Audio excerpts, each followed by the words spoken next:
As Russia continues to invade Ukraine, President Joe Biden announced a ban on Russian oil imports and other energy products. But what impact will that have for Americans around the country at the gas pump? Robert Sinclair Jr. is a spokesman for AAA Northeast. He joins us this morning. Welcome to the National Desk. Thank you for having me.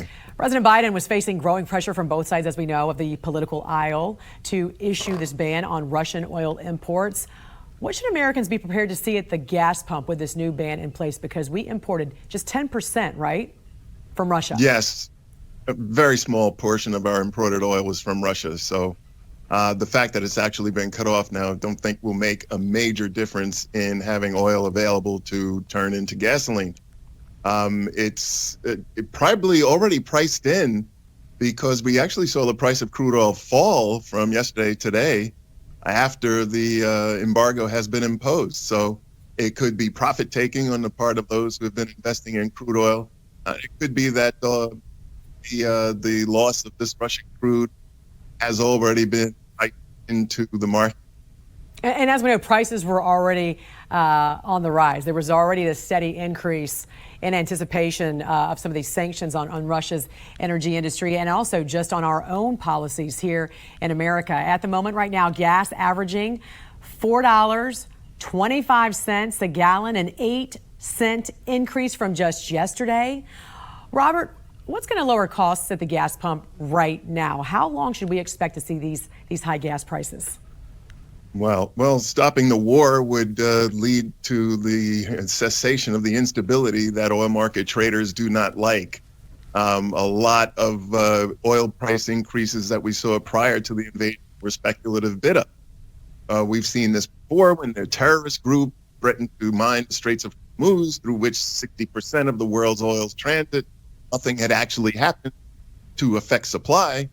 Just the worry that something might happen leads to things going up. As far as what might be able to be done now, it's hard to say, other than stopping the war, because we're getting ready to switch over to summer blends of gasoline, which are more expensive to refine and distribute. That starts on the West Coast mid this month, and rolls east from the west like a wave to the point where the Northeast has to have made that switch by mid-April.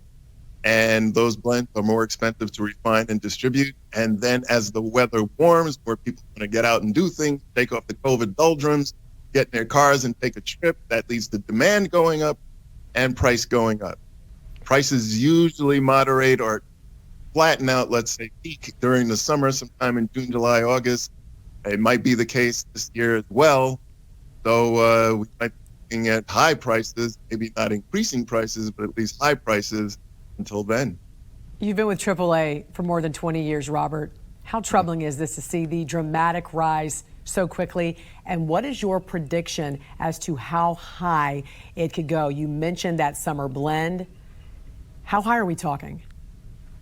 Well, it's very distressing because back in March of 2018, we did a survey. We asked drivers what would be the pain point for the price of gasoline. 40% in March of 2018 during a good economy said $3 a gallon. We've blown through $3, we've blown through $4. Today's price is a record-setting price, the highest ever.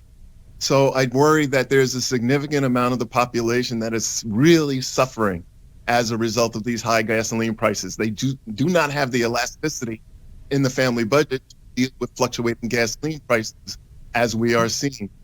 It is impossible to say how high these prices will go. The gasoline market, the oil market is a very fickle one. There are ongoing peace talks between Russia and Ukraine. If they were suddenly to come to fruition and the shelling were to stop, we could see an immediate change as far as oil prices and gasoline prices are concerned. But how high is high? It's really impossible. Robert, very quickly, if we were energy independent, where would we see gas prices right now? Would we even see an impact with what's going on with the rest of the world? Well, we produce a lot of crude oil. We're number one or number two in the world in terms of production of crude oil on a daily basis. But the limiting thing is refinery capacity. I remember a couple summers ago during the height of the summer driving season, refineries are working at 98, 99% to keep up with demand. So all the oil in the world cannot be processed into gasoline without sufficient refinery capacity. On top of that, we lack truck drivers to drive the truck that take the tanks to the gas stations, fill up those tanks, and we're anticipating that some stations might have a problem staying fully wet, meaning all their tanks are full and all their pumps are operating. So refinery capacity is limiting capacity no matter how much crude oil you might have. All great points. Robert Sinclair Jr., we appreciate you joining us this morning. Just a wealth of information there for us. Have a great day. Thanks for having me. Thank you.